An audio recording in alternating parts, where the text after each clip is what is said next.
ಹಾರಿದ ತಳಿ ನರಗುಂದದ ಅರಸು ಬಾಬಾ ಸಾಹೇಬ. ನರಗುಂದದ ಅರಸು ಬಾಬಾ ಸಾಹೇಬ ತನ್ನ ಸಹಾಯಕ ಸ್ಥಿತಿಯಲ್ಲಿ ತನ್ನ ತಾಯಿಗೆ ಹೇಳಿದಂತೆ ಕುಲ ದೈವ ವೆಂಕಟಪತಿಯ ಕೈ ಬಿಟ್ಟ ಬಳಿಕ ಕುಲ ದೈವ ವೆಂಕಟಪತಿಯ ಕೈ ಬಿಟ್ಟ ಬಳಿಕ ನಿನ್ನನ್ನು ಕಾಪಾಡಲು ನಾನು ಎತ್ತರವನ್ನು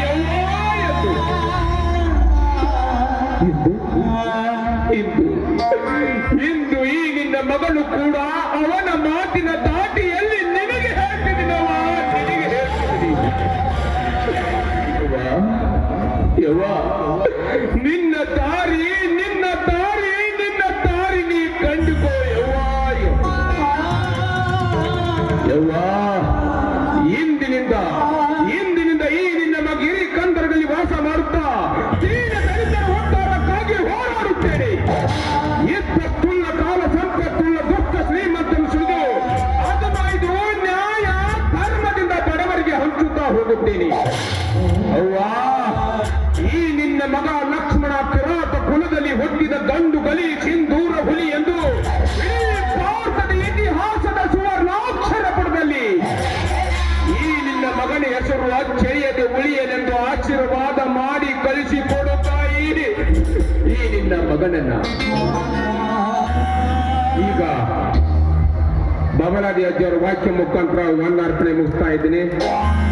ಅರುವ ಹಾವಿನ ಗಂಡ, ಉರುವ ಕಿಚ್ಚಿನ ಗಂಡ, ಮಂಡ ಮುಸುಲರ ಗಂಡ, ಹಿಂಡ ಹಾರುರ ಗಂಡ, ಪಟ್ಟ ಕೊಡದವರ ಗಂಡ, ಯಂತ್ರ ಮಂತ್ರವರ ಗಂಡ, ಆದಿ ಗಂಡ, ನಾದಿ ಗಂಡ, ಓದವರ ಗಂಡ, ಒಗರವರ ಗಂಡ, ವಿಧಿ ವಿಲ್ಲಾಸದ ಗಂಡ, ಹಿಂದ ಮುಂದೆ ನಿಂತವರವರ ಗಂಡ, ಹಿಂದ ದೇವರ ಗಂಡ, ಕೊಲ್ಲಾಪುರ ಮಹಾಲಕ್ಷ್ಮಿಯ ಗಂಡ, ಏಕಲಾಖ ಐಸಿ ಹಜಾರ್ ಜಂಗಮ್ ಜಗಾಬಿ ಮೌನ್ ಹೋ ದಿನ್ ಅಡಿವರೆಗೆ ತುಡುಗು ಮಾಡೋರು ಉತ್ತರ ದಿಕ್ಕಿಂದ ಕೊಲ್ಲುತ್ತಾ ಬೌದ್ಧ ಮಹಾರಾಜ್ ಕೂ ಜೈ, ಸದಾಶಿವ ಮುತ್ಯ ಮಹಾರಾಜ್ ಕೂ ಜೈ, ಕರಿವೀರ ಮುತ್ಯ ಮಹಾರಾಜ್ ಕೂ ಜೈ, ಶ್ರೀ ಬಸವೇಶ್ವರ ಸ್ವಾಮಿ ಮಹಾರಾಜ್ ಕೂ ಜೈ, ಮೂರು ಲೋಕ ಪುಂಡಿ ಕಪಾಲಿ ಪಟಾಕಿ ದೋಷ್ ಕರೋ ದಿನ್ ಜಯ ಜೈ ನಮ್ ಪಾರ್ವತಿ ಶಿವ ಹರ ಹರ ಮಹಾದೇವ್.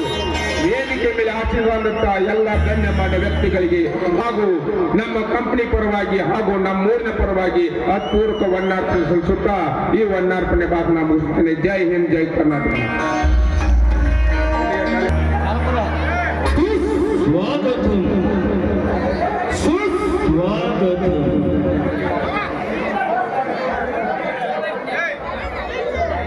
ಶ್ರೀ ಬಸವೇಶ್ವರ ಬಾಲಸೇವಾ ಕಲಾವಿದರ ಸಂಘ ಅಲಗತ್ತಿ ಇವರು ಅರ್ಪಿಸುವ ಸುಂದರ ರೌದ್ರಮಯ ನಾಟಕ ರೈತನ ಕತ್ತು ಭೂಮಿಗೆ ಬಿತ್ತು. ವಿಜಯ್ ಪುಂಡಲಿ ಕಳ್ಳಣ್ಣವರ್ ನರಸಿಂಹ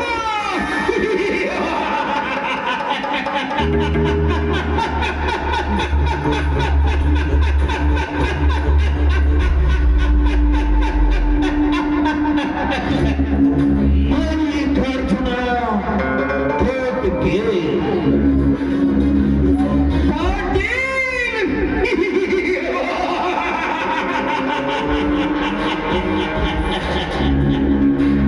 ಮಾಂತೇಶ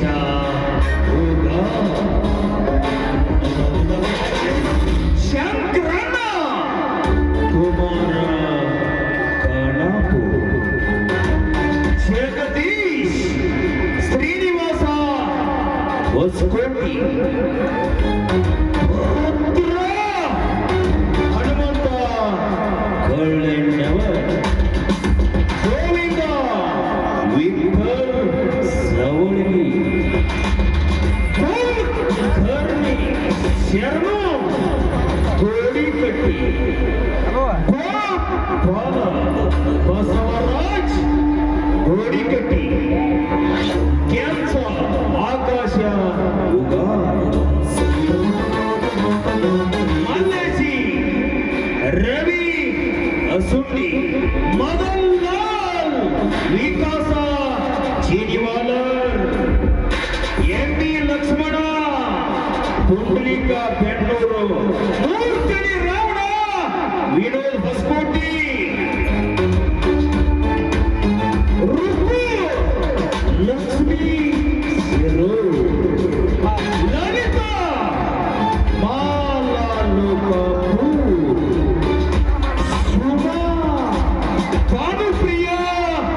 ಇದು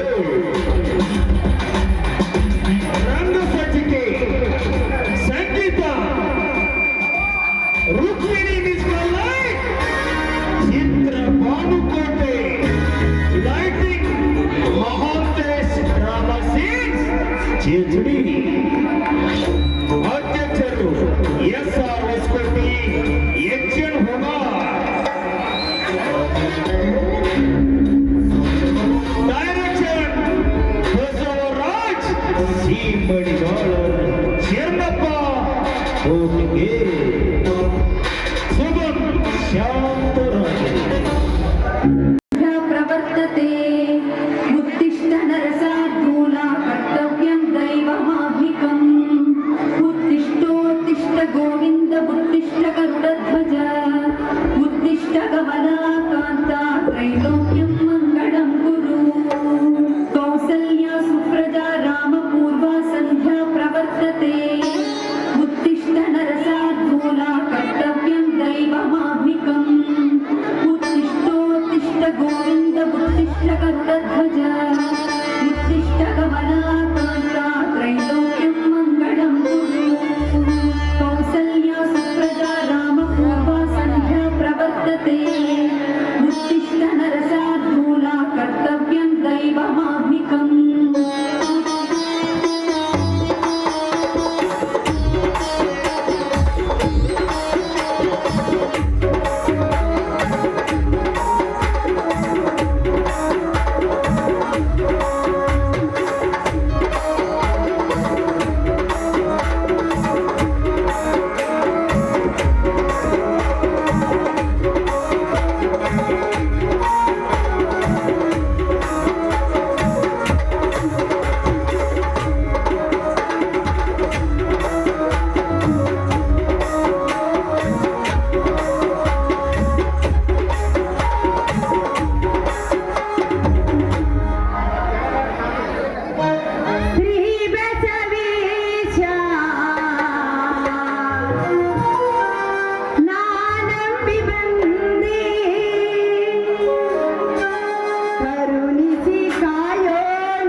ಅಂದ್ರೆ ಇವತ್ತು ಯುಗಾದಿ. ಈ ಯುಗಾದಿ ದಿನದಂದು ನಿನ್ನನ್ನು ಹರಸದಿಂದ ಪೂಜೆ ಮಾಡುವ ದಿನ ಅಮ್ಮ, ಪೂಜೆ ಮಾಡುವ ದಿನ. ಯಾಕೆಂದ್ರೆ ಭೂತಾಯಿ ವರ್ಷಕ್ಕೊಮ್ಮೆ ನಿನ್ನ ಉಡಿಯಲ್ಲಿ ತುಂಬುವುದು ಈ ನಮ್ಮ ಸಂಪ್ರದಾಯ. ರೈತ ನಿನ್ನ ಬಾಳು ನಿನ್ನ ಭೂಮಿಯಲ್ಲಿ ಎಷ್ಟೇ ಕಷ್ಟಪಟ್ಟು ದುಡಿದ್ರು ಕೂಡ ಅವರಿಗೆ ಬೆಳೆದ ಬೆಳೆಗೆ ಸರಿಯಾಗಿ ಹಣ ದೊರಕ್ತಾ ಇಲ್ಲ. ಅದಕ್ಕೋಸ್ಕರವಾಗಿ ಎಷ್ಟೋ ಜನರು ರೈತರು ಆತ್ಮಹತ್ಯೆ ಮಾಡಿಕೊಂಡು ಸತ್ತು ಹೋಗುತ್ತಿದ್ದಾರೆ ತಾಯಿ, ಸತ್ತು ಹೋಗುತ್ತಿದ್ದಾರೆ. ನಾನು ನಿನ್ನಲ್ಲಿ ಬೇಡಿಕೊಳ್ಳುವುದು ಒಂದೇ ಒಂದು ತಾಯಿ, ನನ್ನ ಪತಿದೇವರು ಕೂಡ ಈ ನಿನ್ನ ಮಡುವಿನಲ್ಲಿ ಸಾಕಷ್ಟು ಕಷ್ಟಪಟ್ಟು ದುಡಿಯುತ್ತಿದ್ದಾರೆ. ಅದು ನನ್ನ ಮೈದುನರಿಗೋಸ್ಕರವಾಗಿ ದುಡಿಯುತ್ತಿರುವ ನನ್ನ ಪತಿದೇವರಿಗೆ ಹಾಗೂ ನನ್ನ ಮೈದುನರಿಗೆ ಯಾವುದೇ ರೀತಿ ತೊಂದರೆ ಬಾರದ ಹಾಗೆ ಕಾಪಾಡಿ ನಮ್ಮ ಎಲ್ಲರನ್ನು ರಕ್ಷಿಸು ತಾಯಿ, ರಕ್ಷಿಸು.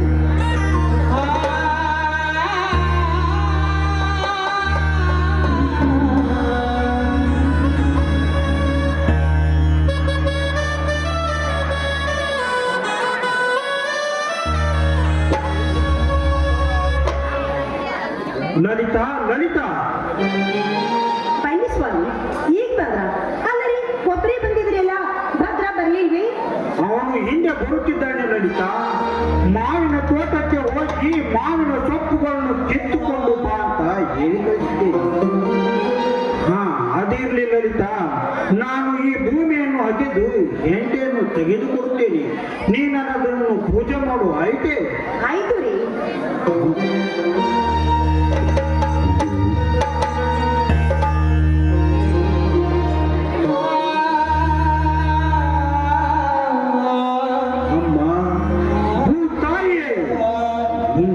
ನಂಬಿಕೊಂಡಿರುವ ಈ ರೈತರಿಗೆ ಯಾವ ತೊಂದರೆಯೂ ಬಾರದ ಹಾಗೆ ಚಂದನದ ಬೆಳೆಯನ್ನು ಕೊಟ್ಟು ರೈತರನ್ನು ಆತ್ಮಹತ್ಯೆಯಿಂದ ತಡೆಗಟ್ಟುವ ಬಹಳ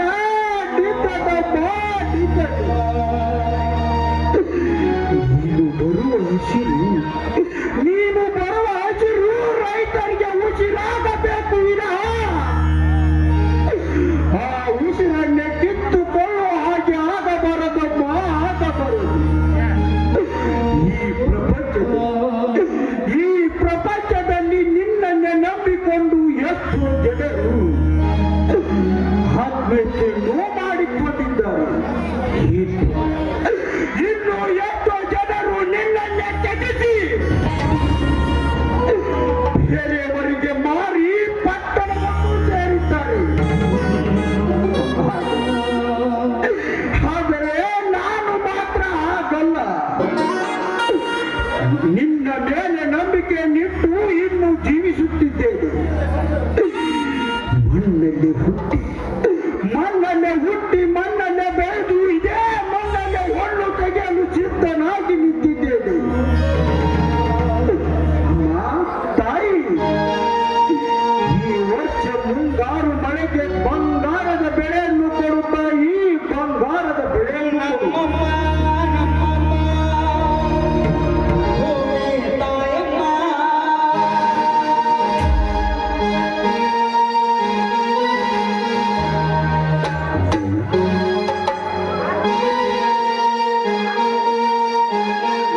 ಒಂದು ಹಾಡನ್ನಾದರೂ ಹಾಡಬಾರದೆ?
ಅಣ್ಣ ಅತ್ತಿಗೆ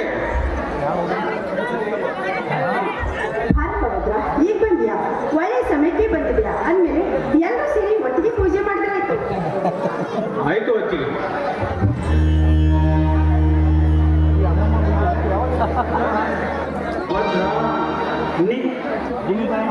ಭದ್ರ ನೀನು ಕಲಿತವು ಈ ಹೊಲ ಗದ್ದೆಯಲ್ಲಿ ದುಡಿದು ಬೇಡಪ್ಪ. ಎಷ್ಟೇ ಆದರೂ ನೀನು ಓದಿದವು. ಪಟ್ಟಣದಲ್ಲಿ ಯಾವುದಾದರೂ ಕೆಲಸ ಮಾಡಿಕೊಂಡು ಹಾಯಾಗಿರಬಾರದೆ. ಏನು ಹೇಳುತ್ತಿಲ್ಲ ಅಣ್ಣ? ಕಲಿತ ಮಾತ್ರಕ್ಕೆ ನಾವೇನು ಕುಬೇರಗಳಲ್ಲ, ಹಾಗೆ ಕಲಿಯದೆ ಇರುವರು ಸೋಮಾರಿಗಳಲ್ಲ. ಓದಿ ವಿದ್ಯೆಗಿಂತ ಮೇಟಿ ವಿದ್ಯೆ ಲೇಸೆಂದು ನಾನು ನಿಮ್ಮ ಜೊತೆ ಸೇರಿ ಈ ಮೇಟಿ ಹಿಡಿದರೆ ತಪ್ಪೇನಿದೆ ಅಣ್ಣ, ತಪ್ಪೇನಿದೆ? ಹಾಗಲ್ಲ ಭದ್ರ, ಎಷ್ಟೇ ಆದ್ರೂ ನೀನು ಕಲಿತವನು. ಕಲಿತ ಕೈಗೆ ಕಿರುಕುಳ ಕೊಟ್ಟು ಸಂಕಟ ಪಡಿಸಿಕೊಳ್ಳುವುದು ಬೇಡಪ್ಪ. ಬೆನ್ನು ಹಿಡಿಯುವ ಕೈಯಲ್ಲಿ ರೆಡ್ಡ ಹಿಡಿಯುವ ಆಸೆ ನಿನಗೇಕಪ್ಪ, ನಿನಗೇಕೆ? ಅಣ್ಣ ಏನು ಹೇಳುತ್ತಿರುವೆ? ಈ ನಮ್ಮ ನಾಡಿನಲ್ಲಿ ಅದೆಷ್ಟೋ ಕಲಿತ ರೈತ ಮಕ್ಕಳು ಇದೇ ಮಣ್ಣಿನಲ್ಲಿ ದುಡಿಯುತ್ತಿದ್ದಾರೆ. ನಾವು ಕಲಿತವರು ಎಂದು ಮೈಗೆ ಸೆಂಡು ಹಾಕಿಕೊಂಡು ಮಳೆಯಲ್ಲಿ ಅಪ್ಪ ದುಡಿದಿಟ್ಟ ಹಣವನ್ನು ತಮ್ಮ ಚದಕ್ಕಾಗಿ ಖರ್ಚು ಮಾಡಿ ತಿರುಗಾಡುವ ತಿರುಗನಲನ್ನ ಈ ನಿನ್ನ ತಮ್ಮ ದೇಶಕ್ಕೆ ಅನ್ನ ಹಾಕುವ ಅನ್ನದಾತನ ಹೊಟ್ಟೆಯಲ್ಲಿ ಹುಟ್ಟಿದ ಮಗನನ್ನ ನಾನು ಅನ್ನದಾತನ ಮಗ. ಯಾರನ್ನೋ ನಂಬಿ ಕೈ ಕೆಳಗೆ ಕೆಲಸ ಮಾಡದೆ ಈ ಭೂತಾಯಿಯನ್ನು ನಂಬಿ ದುಡಿದರೆ ಈ ಭೂತಾಯಿ ಯಾವತ್ತಿಗೂ ಕೈ ಬಿಡುವುದಿಲ್ಲವೆಂದು ಆವತ್ತು ನೀವೇ ಹೇಳಿದ್ದು ಮಾತ್ರ ನನ್ನ. ಹಾಗಲ್ಲ ಭದ್ರ, ಹಾಗಲ್ಲ ಭದ್ರ. ನಾನು ನಿನ್ನ ಹಾಗೆ ಈ ಮಣ್ಣನ್ನೇ ನಂಬಿಕೊಂಡು ಕಷ್ಟಪಟ್ಟು ಆದರೆ ಏನು ಪ್ರಯೋಜನ? ಮೈ ತುಂಬ ಸಾಲ ಮಾಡಿಕೊಂಡು ಸಾಲ ತೀರದೆ ಹಗಲು ರಾತ್ರಿ ಒದ್ದಾಡುತ್ತಿದ್ದೆ. ನನ್ನ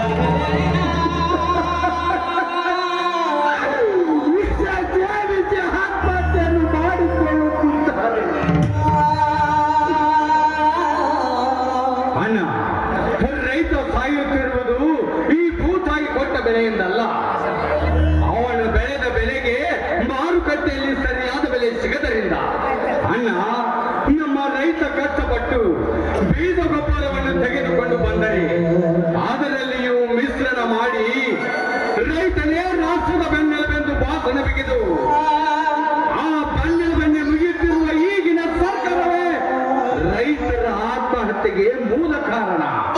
ಅಲ್ಲಮ್ಮ, ಈ ನಮ್ಮ ಭಾರತ ರಾಜಕೀಯದಲ್ಲಿ ತಮ್ಮ ಸೀಟಿಗಾಗಿ ಹೊರದಾಡ್ತಾರೆ ವಿನಃ ನಮ್ಮಂತ ರೈತರಿಗಲ್ಲ, ನಮ್ಮಂತ ರೈತರಿಗಲ್ಲ. ಭದ್ರ, ನೀನು ಹೇಳುತ್ತಿರುವ ಮಾತು ನಿಜವಿದೆ.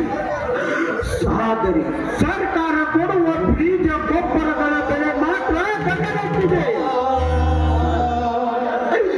ಆದರೆ ಈ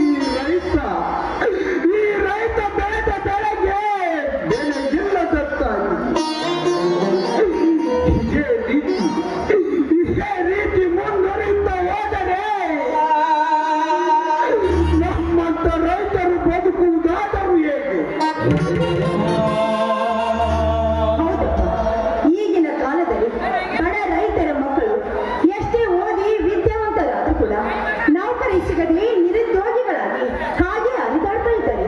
ಅಂತದ್ರಲ್ಲಿ ಈ ನಮ್ಮ ಸರ್ಕಾರ ಅಂಥ ನಿರುದ್ಯೋಗಿಗಳನ್ನು ಗುರುತಿಸಿ ಯಾವುದಾದ್ರೂ ಒಂದು ಒಳ್ಳೆ ಕೆಲಸವನ್ನು ಕೊಟ್ಟರೆ ಈ ನಮ್ಮ ದೇಶದಲ್ಲಿ ಬಡತನ ಎನ್ನುವುದನ್ನು ನಾವು ಬಗೆಹರಿಸಬಹುದಲ್ವೇ?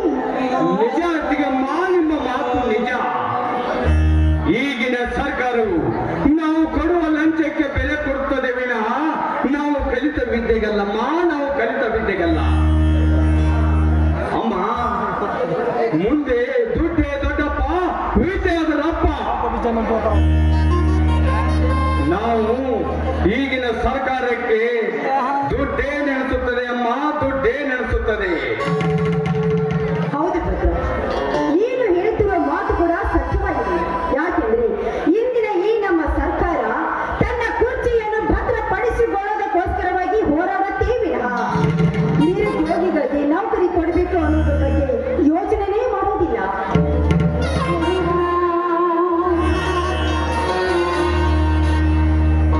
ಹೌದಲ್ಲ, ನೂರರಷ್ಟು ಸತ್ಯವಿದೆಯನ್ನ ನಿನ್ನ ಮಾತು. ವಿದ್ಯೆ ಇಲ್ಲದವನ ಬಾಳು ಹತ್ತಿಗಿಂತಲೂ ಕೀಳು ಎನ್ನುವ ಮಾತು ಬದಲಾಗಿ ವಿದ್ಯೆ ಕಲಿತವನ ಬಾಳು ಹೇಸರ ಗತ್ತೆಗಿಂತಲೂ ಕೀಳು ಎನ್ನುವ ಆಗಿದೆಯನ್ನ ಈಗಿನ ವಿದ್ಯಾವಂತನ ಪರಿಸ್ಥಿತಿ. ಅಣ್ಣ, ಹೊಟ್ಟೆಗೆ ಹಿಟ್ಟಿಲ್ಲದಿದ್ದರು ಕಷ್ಟಪಟ್ಟು ಓದಿ ಭೂಮಿಗೆ ಭಾರವಾಗುತ್ತಿರುವ ನಮ್ಮಂತ ನಿರುದ್ಯೋಗಿಗಳ ಸಂಖ್ಯೆ ಹೆಚ್ಚಾಗುತ್ತಿದೆಯನ್ನ ಈ ನಮ್ಮ ಭಾರತ ದೇಶದಲ್ಲಿ. ಹೌದು ಮೈದಿನ, ಈಗಿನ ಕಾಲದಲ್ಲಿ ಅಂತ ಪಾಪಿಗಳೇ ಹೆಚ್ಚಾಗಿ ಬಿಟ್ಟಿದ್ದಾರೆ. ಯಾಕೆಂದ್ರೆ ನಿಮ್ಮಂಥ ಕಲಿತವರಿಗೆ ಯಾವುದೇ ರೀತಿಯಾಗಿ ನೌಕರಿಯನ್ನು ಕೊಡುತ್ತಿಲ್ಲ ಈ ನಮ್ಮ ಸರ್ಕಾರ. ತಮ್ಮ ಕುರ್ಚಿಗೋಸ್ಕರವಾಗಿ ಬಡದಾಡುತ್ತಾರೆ ವಿನಃ ನಿಮಗೋಸ್ಕರವಾಗಿ ಯಾರು ಇಲ್ಲಪ್ಪ. ಹೌದು ಲಲಿತಾ, ಈಗಿನ ರಾಜಕೀಯ ರಾಯಭಾರಿಯಲ್ಲಿ ಜಾತಿ ಎಂಬ ದಾನ ಮೇಲೆ ನಿಂತು ಹೊಯ್ದಾಡುತ್ತಿದೆ.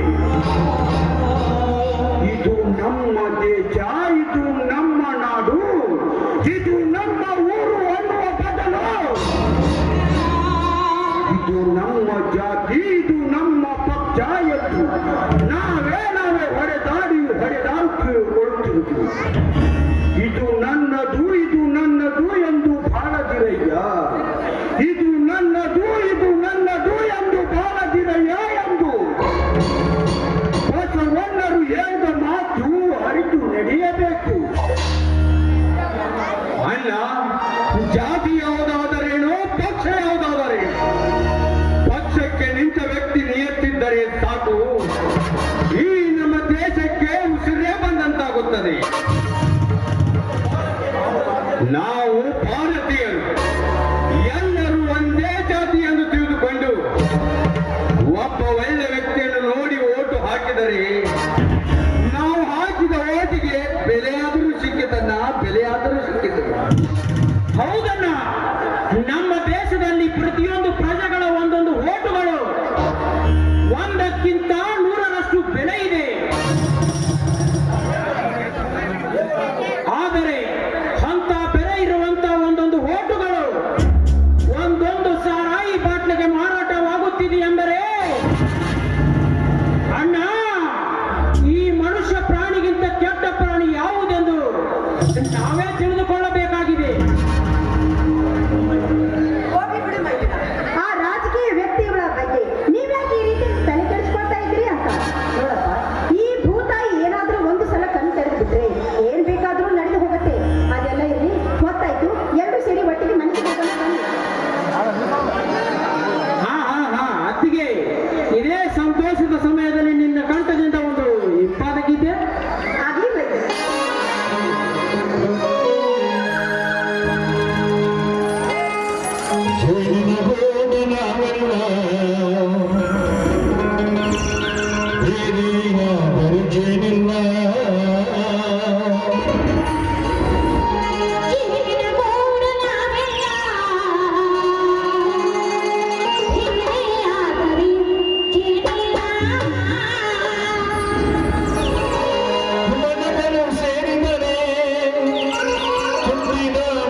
ಕೂಡಿದೆ. ನಿನ್ನಲ್ಲಿ ಸ್ಥಿರವಾಗಿ ಬೇಡಿಕೊಳ್ಳುತ್ತೇನೆ.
ನನಗಿರೋ ಕೆಡುಕೋಪ ನೆನಪಿಡಿ ಮರೆಯದೆ ತಲೆಬಾಗಿ ನಡಿ ನಡಿ ಉಸಿರನು ಸರಿಯಾಗಿ ಬಿಡಿ ಬಾಸು ಕೊಂಚ ಕೇಳಿ ತುಂಬಾ ರಫ್ ನೋಡಿ ಕೈಗೆ ಸ್ಪೀಡು ನೋಡಿ ಮಾತು ಮಾತನಾಡಿ ಧೂಳೆ ಗಿರದಿರೋ ಮನಸ್ಸು ಕನ್ನಡಿ ಎಂದು ಯಾರು ತಡೆಯದ ಮಿಂಚು ಆಲ್ರೆಡಿ ಸಮಯ ಬಂದ್ರೆ ಹೆಸರು ಗಂಡುಡಿ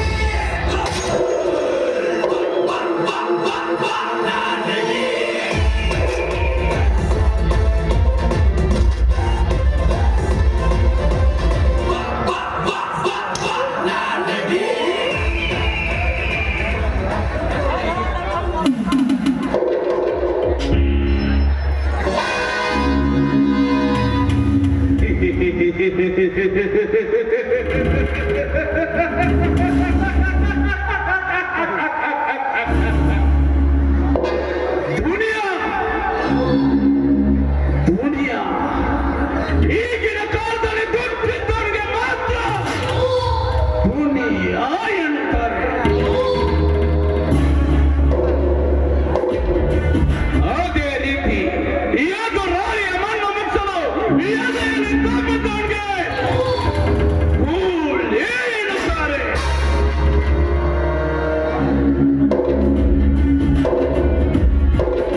ಆದರೆ ಬಣ್ಣ ಬಣ್ಣದ ಹಕ್ಕಿಗಳಿಗೆ ಹಾಲಿಗೆ ಮುಖ್ಯ ನನಗೆ ತಂದ ನಟಿ ರುಚಿ ನೋಡಿ ಅದೇ ಹಕ್ಕಿ ರೆಕ್ಕೆ ಪುಕ್ಕಾಣ ಕಿತ್ತು ಗುಬ್ಬಚ್ಚಿ ಗೂಡಲ್ಲಿ ಕದ್ದಿಟ್ಟು ಪರಾರಿಯಾದವನಿಗೆ ಬುದ್ಧಿ ಬಂತ ಎನ್ನುತ್ತಾರೆ.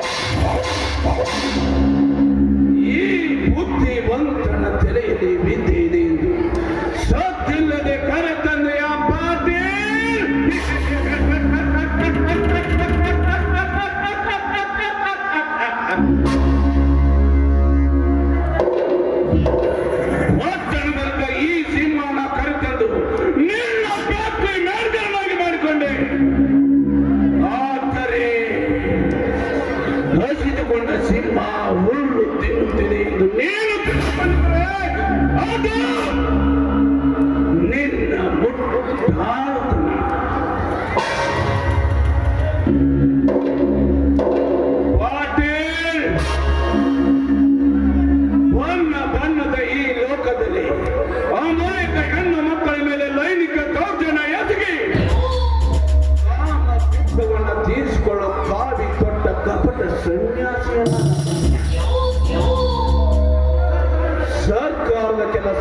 ದೇವರ ಕೆಲಸ.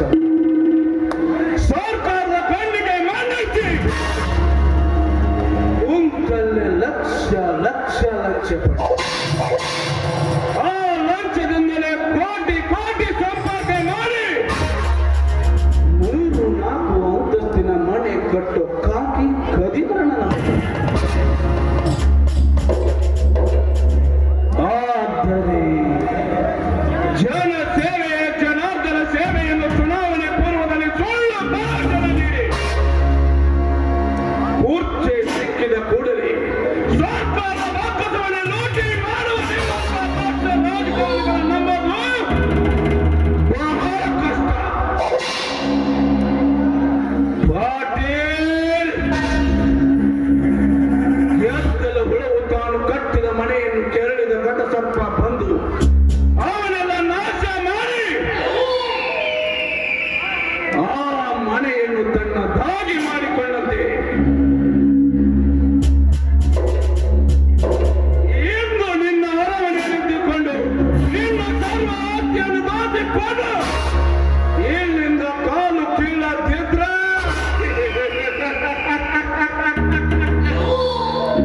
ನನ್ನ ಹೆಸರು ಉಗ್ರ ಉಗ್ರ ನರಸಿಂಹನೇ ಅಲ್ಲ.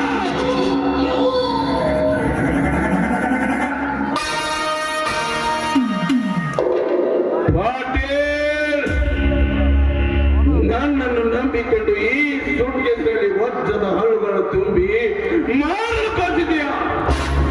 ಇನ್ನು ಮುಂದೆ ನಾನು ನನ್ನ ಚಮತ್ಕಾರ ಕೊಟ್ಟು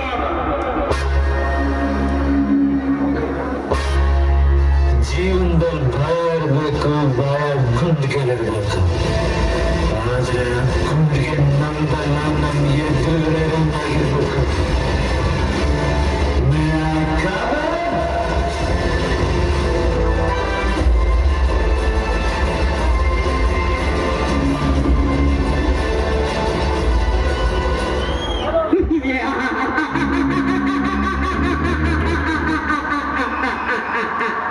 ಯಾವ್ದು ವ್ಯವಹಾರ ಮಾಡಿ ಬಿಸ್ನೆಸ್ ಅಲ್ಲ ಕಣ ನಾನು ಮಾಡಿರೋ ವ್ಯವಹಾರನು ಬಿಸ್ನೆಸ್ ಅಲ್ಲೇ. ಒಂದು ಮಾತು ಹೇಳ್ತೀನಿ ಕೇಳಿಸ್ಕೊ, don't think other business because that business are very rich in Karnataka. You think only your business, not others. Hello, mister. तुम पाटिल का आदमी क्या?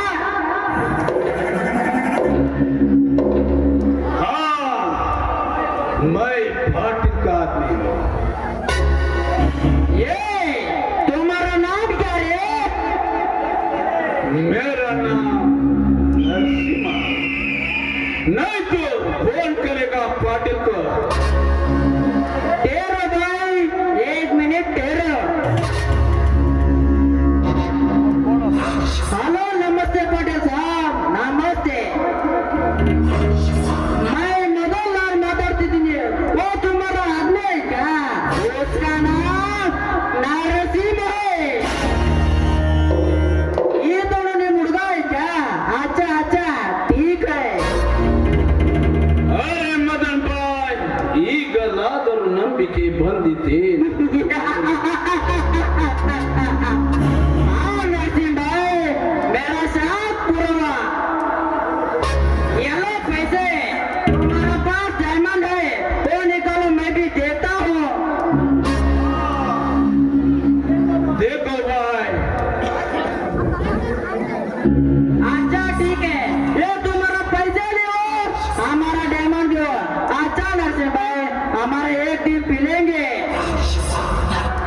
हाँ मदन भाई, मिलेगा, एक दिन जरूर मिलेगा. तुम देख से क्या तो आए. अच्छा ठीक है, हमारा चलता. Okay bye.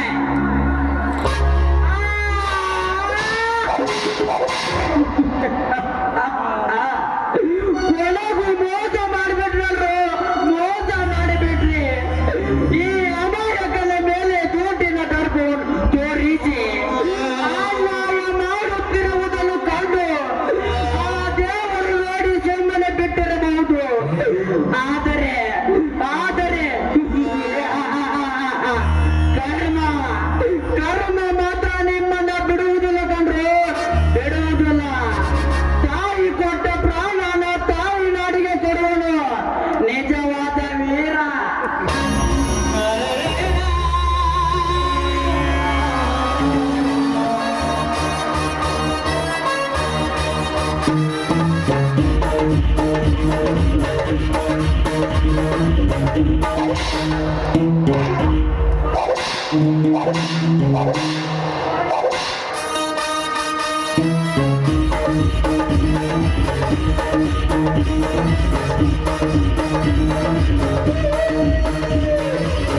सॉरी मदन भाई, तुम्हारा जैसा आदमी नहीं छोड़ दूंगा।